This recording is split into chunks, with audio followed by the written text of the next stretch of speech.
Passamos a apresentar os 4 Evangelhos, Revelação da Revelação, Jean Baptiste Rustin. Narração, Paulo de Moraes.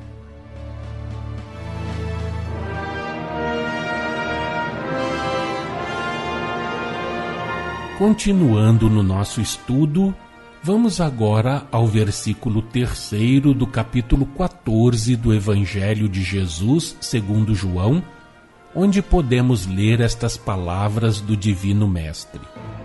E quando eu for e vos preparar lugar, voltarei e vos receberei para mim mesmo, para que onde eu estou estejais vós também. Os discípulos fiéis de Jesus ainda não haviam terminado a missão que lhes cabia desempenhar na terra. Não tinham mais que sofrer provas expiatórias e sim apenas que cumprir missões.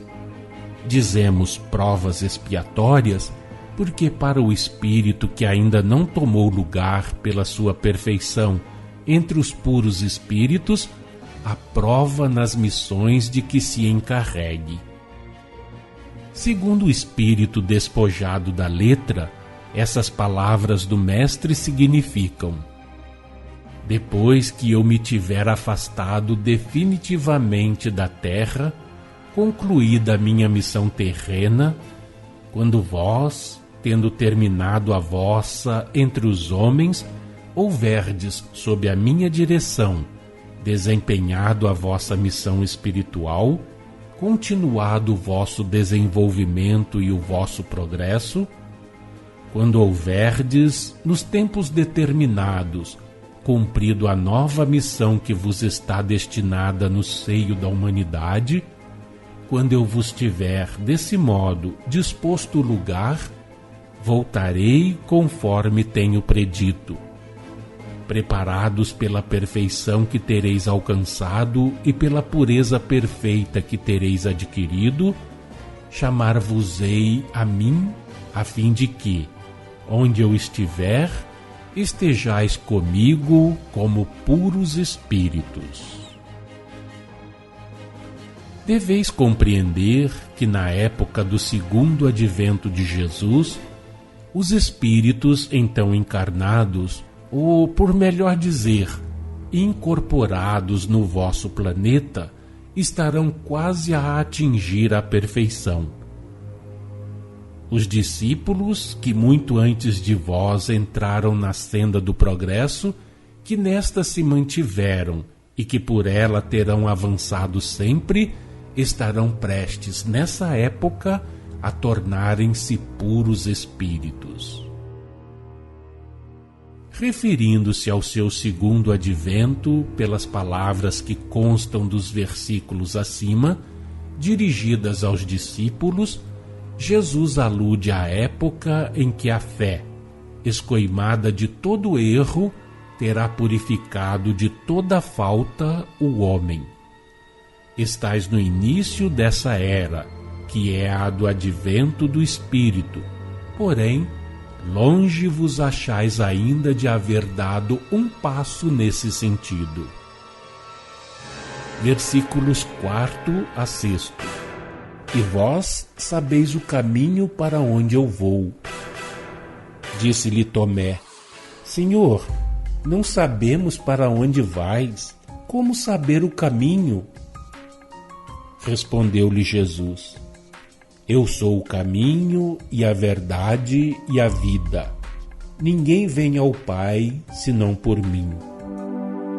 Jesus é o caminho, a verdade, a vida, porquanto ele é o emblema da lei de amor. É o caminho pela moral que pregou e que personificou pelos seus ensinamentos e exemplos, pois que ensinou os homens a viver e a morrer, tendo por objetivo o progresso do espírito. Todo aquele que pratica a sua moral, progride e se depura. É a verdade, porque é órgão direto de Deus e preposto por este ao encargo de transmiti-la aos homens, de modo progressivo e sucessivamente, na medida do que possam receber. A verdade é relativa aos tempos e às necessidades das épocas.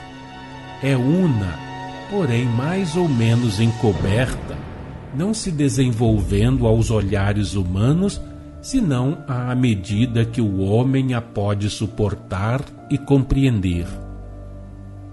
Quanto mais o espírito se eleva, tanto mais se lhe rasgam à vista os véus da verdade.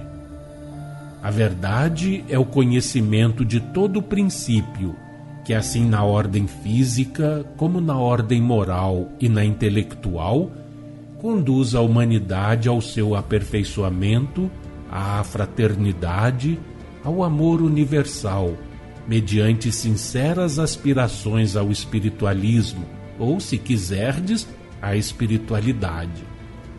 A ideia é a mesma, mas para o vosso entendimento humano, o espiritualismo conduz ao espiritismo, e o espiritismo tem que conduzir à espiritualidade. Dar aos homens o conhecimento da verdade que ele personifica constitui a tarefa que Jesus começou a executar desde o aparecimento do homem no vosso planeta, em que prosseguiu sem interrupção para o vosso desenvolvimento e progresso, primeiro por intermédio dos espíritos em missão, depois por intermédio de Moisés e dos profetas entre os hebreus e dos espíritos em missão entre os outros povos, missionários todos esses que prepararam o seu aparecimento na terra. Essa também é a tarefa que veio pessoalmente executar, desempenhando a sua missão terrena, manifestando-se entre os homens no meio humano, de antemão preparado e escolhido. Essa tarefa que continuou a executar por intermédio dos espíritos em missão até aos vossos dias, que veem a abrir-se a era nova do cristianismo do Cristo, a era espírita.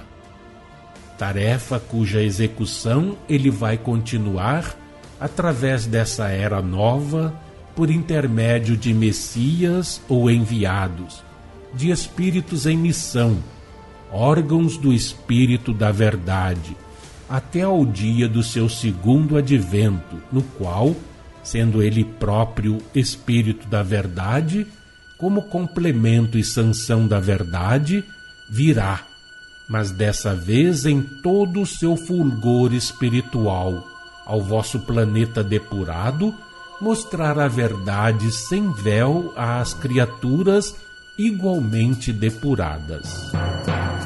Jesus é a vida, porque progredindo e purificando-se mediante a prática da moral que ele pregou e que personifica pelos seus ensinamentos e exemplos, o espírito, separando-se do corpo material, se encontra liberto da morte espiritual, representada pelas trevas da inteligência, liberto da expiação. Chega assim, finalmente, a libertar-se da encarnação material, que apaga toda a lembrança e que é, pois, para o espírito, morte espiritual. Ninguém vem ao Pai senão por mim. Jesus, vosso protetor e governador, é o único encarregado do vosso desenvolvimento e do vosso progresso, de vos conduzir à perfeição. E a não ser adquirindo a perfeição, ninguém pode vir, nem vem ao Pai.